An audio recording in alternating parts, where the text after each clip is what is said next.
This is the audio presentation for the economy of China. As usual, I will do the next slide announcement anytime I'm about to change slides. It will be pretty much a straight read through with a couple of little things thrown in, but relatively quick. Next slide. Mixed. China has a mixed economic system that is about 57% free and 43% command. China is transitioning from a command economy controlled by the Communist Chinese government towards a mixed market one with more economic freedom for individuals. Since China started loosening up the centrally planned economy in the 1970s, private companies have produced much more of China's growth. Next slide.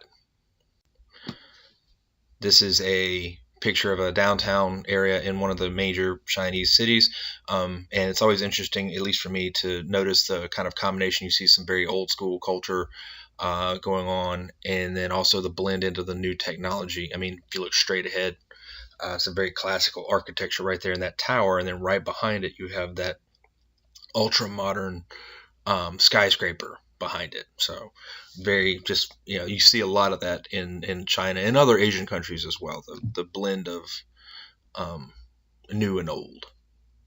Next slide. Growth. China's economy is the fastest growing economy in the world, as well as the second largest economy in the world.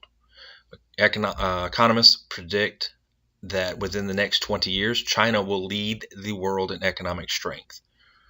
There are actually charts and things like that right now that say that China is already first in some categories.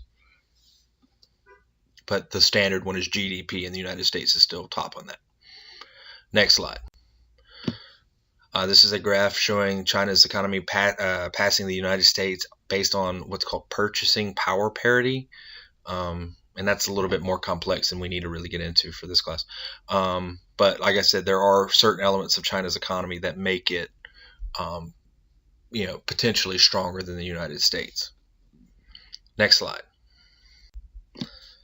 It's a political cartoon. I'm not going to get into this too much because of the fact that we're going to actually go over this in class. Next slide. Freedom.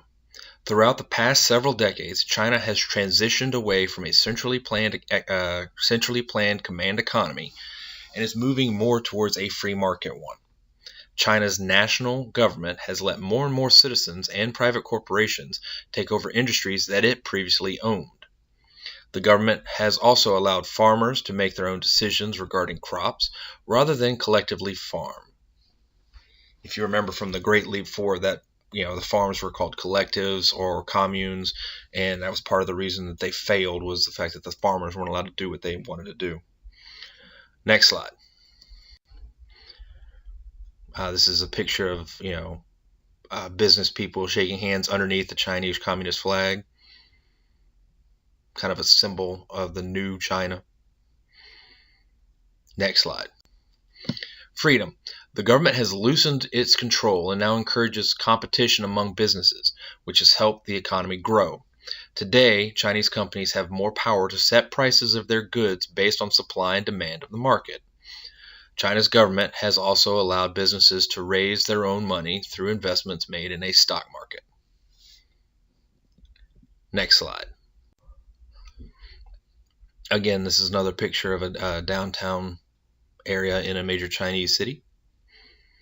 Next slide. Regulation. While private enterprise is playing a larger role in China's economy, the national government is still extremely influential in the country's economic planning. The biggest companies in China are all state-owned, means the government owns them. The government operates in industries like banking, oil, airlines, and telecommunications. It also charges high taxes in order to pay for infrastructure and social services. Next slide. This is a picture of, you kind of see in the foreground, the front of the picture at the bottom there, you kind of see the rubble of a destroyed wrecked area, and then also like where they're kind of rebuilding that as well. And then you see the massive amount of factories and stuff going on. It's also a slight nod to the pollution in China that comes from this rapid increase of their economic power. That's it for China.